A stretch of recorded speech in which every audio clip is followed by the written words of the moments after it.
Улсын их хурлын дарга эрхэм гишүүдээ Монгол Улсын их хурлын 2020 оны 52 дугаар тогтоолоор баталсан Алсын хараа 2050 Монгол Улсын урт хугацааны хөгжлийн бодлогын 2021-с 2030 онд хэрэгжүүлэх үйл ажиллагааны 3.2-5-д хот суурин газрын гэр хорооллыг иргэдийн оролцоотойгоор дахин төлөвлөсөн хэсэгжилсэн бие даасан инженерийн дэд үтцэд холбогдсон орон сууцны хороол болгон хөгжүүлэх, хотын авто замын бүсчлэлийг тогтоож тээврийн хэрэгслийн хөдөлгөөнийг зохицуулах гэж 3.2-13-т гэр хорооллын дундын болон захын бүсийг тэргуун ээлжинд инженерийн дэд үтцтэй болгоход улс орон нутгийн төсөв болон бусад хөрөнгө оруулалтын их үүсвэрийг зориулах, иргэдийн хүсэл санаачлагад үндэслэн дэд үтц бүхий газрыг төр эсвэл хувийн хвшлийн орон сууцаар шууд солих замаар дараагийн орон сууц баригдах талбайг бий болгоно гэж заасан. Түүнчлэн Монгол Улсын их хурлын 2024 оны 21-р тогтоолоор баталсан Монгол Улсын засгийн газрын 2024-өөс 2028 оны үйл ажиллагааны хөтөлбөрийн 1.1-4-т Улаанбаатар хотын замын хөдөлгөөний удирдлагын төвийн системд хиймэл оюун ухаан, дэвшилтэт технологиг нэвтрүүлж гэрлэн дохионы зохицуулалтыг хөдөлгөөний урсгалаас хамаарч ухаалгаар зохицуулах боломжийг бүрдүүлнэ гэж 1.1-3-т Улаанбаатар хотын Сэлб, Баян Өшөө дэд төв орчмын газрыг үргэлжлүүлэн чөлөөлж нийгмийн болон инженерийн дэд үтцийг барих, 20,000 айлыг орон сууцчлуулах үйл ажиллагаагаар төр хувийн хвшлийн түншлэлээр хэрэгжүүлж, толгойд шараад Дэнжи мянга, Дамдаржаа, Яармаг дэд төвүүдийн инженерийн дэд бүтцийг барьж байгуулна гэж заасан. Монгол улс зах зээлийн эдийн засаг шилжсэнтэй холбоотой эдийн засаг нийгмийн үйлчлэгээний хүртээмжийг авах зорилгоор нийслэл рүү чиглэсэн хүн амын шилжих хөдөлгөөн эрчимтэй нэмэгдэж 1990 онд 560.6 мянган хүн амтай байсан нийслэл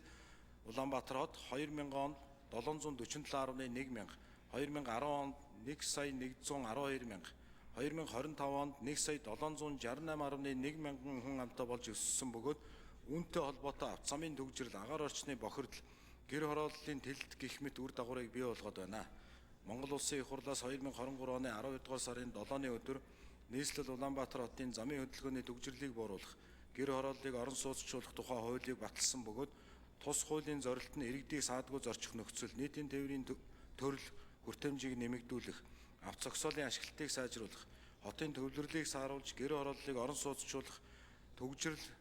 орчны бохирдлоос үүсэх нийгмийн эдийн засгийн сөрөг нөлөөллийг бууруулах асуудал юм а. Хуулийг хэрэгжүүлж эхэлсэн 1 жил 6 сарын хугацаанд нийслэлийн нийтийн тээврийн шинжилэл, авто зогсоолын менежмент, нийгмийн зайлшгүй хэрэгцээг үндэслэн газар чөлөөлөх асуудал, гэр хорооллыг орон сууцчлуулах үйл ажиллагаа шинэ шатанд гараад байна. Судалгаанаас харахад нийслэл Улаанбаатар хотын замын хөдөлгөөний төгжрлийг бууруулах, гэр хорооллыг орон сууцчлуулах тухай хуулийг батлагдах хүртэл хугацаанд буюу 2015 онд 72, 2016 онд 145, 2017 онд 253, 2018 онд 924, 2019 онд 576, 2020 онд 354, 2021 онд 138, 2022 онд 744, 2023 онд 202 нэгж талбарыг чөлөөлсөн бол хууль батлагдсны дараа буюу 2024 онд 2082 нэгж талбарыг чөлөөлөд байна. Нийслэлийн агаар, хөрс орчны бохирдлын асуудлыг шийдвэрлэх, авто замын төгжрлийг бууруулах, иргэдийн амьдрах таатай орчин нөхцөлийг сайжруулах үндэс шийдэл оновчтой гарцсан гэр хорооллыг инженерийн дэд үтсээр хангах дахин төлөвлөж барилгажуулах юм а. Ирэх жилүүдэд 20 минутын хот үзэл баримтлалын хүрээнд нийгмийн дэд үтсийн хүртээмжийг нэмэгдүүлэх, агаар орчны бохирдлыг бууруулах, иргэдийн амьдралын чанарыг дээшлүүлэх зорилгоор үндэсний хэмжээнд дэд үтсийн төсөл хөтөлбөрийг хэрэгжүүлэхээр төлөвлөд байна. Газар чөлөөлөлтийн нөлөөлөлд өртөж байгаа иргэн, хуулийн этгээд, үл хөдлөх хэд хөрөнгийн үнэлгээг дан ганц орон нутгийн төсвөөс шийдвэрлэх боломжгүй нөхцөл байдал үүсэж байгаа бөгөөд газрыг өөрийг нь эргэлтэнд оруулж асуудлыг шийдвэрлэх нь зүйтэй байна. Монгол Улсын засгийн газрын 2024 оны 9-р сарын 18-ны 86 дугаар тогтоолоор нийслэлийн тэл камерын нэгдсэн төв байгуулахыг нийслэлийн засаг дарга бөгөөд Улаанбаатар хотын захирагч даалгасан бөгөөд нийслэлийн тэл камерын нэгдсэн төв нь 9 дүүргийн засаг даргын дэргэд тэл камерын хяналтын дэд төвүүдийг байгуулад байна. Улаанбаатар хотын 176 уулзуур гарц, авто замд 2606 камер суурлуулж 10 төрлийн зөрчлийг хиймэл оюун суурилсан систем ашиглан илрүүлэх нөхцөл бүрдсэн. Хуулийн төслийг хууль тогтоомжийн тухай хууль заасны дагуу хуульд нэмэлт өөрчлөлт оруулах хэлбэрээр боловсрууллаа. Тодорхойлбол нийслэл хотын газрыг дахин төлөвлөх, гэр хорооллыг орон сууцчлуулах, агаар хөрсний бохирдлыг бууруулах, эрчим хүчний хэмнэлтийг дэмжих, орон сууцны санхүүжилтийн хөтөлбөрийг хэрэгжүүлэхэд дэмжлэг үзүүлэх үйл ажиллагааг санхүүжүүлэх зорилттой газрыг дахин төлөвлөх, гэр хорооллын хөгжлийн сангийн зохицуулалт, мэдээллийн систем, хиймэл оюун ашиглаж замын хөдөлгөөний урсгалыг оновчтой зохион байгуулах, төгжрлийг бууруулах, аюулгүй байдлыг хангах, зөрчил илрүүлэх, ослын хяналтыг сайжруулах зохицуулалт, мөн гэр хорооллыг орон сууцчлуулах төслийн хүрээнд баригдсан орон сууцны газар чөлөөлтийг болон газрыг дахин төлөвлөх, гэр хорооллын хөгжлийн сангийн их усүр бүрдүүлэх зорилгоор борлуулах зохицуултыг хуулийн төсөлд тусгалаа. Нийслэл Улаанбаатар хотын замын хөдөлгөөний төгжрлийг бууруулж, иргэдийн саадгүй зорчих нөхцөлийг бүрдүүлэх, гэр хорооллыг орон сууцчлуулж, иргэдийн амьдралын чанарыг сайжруулах, агаар орчны бохирдлоос үүсэх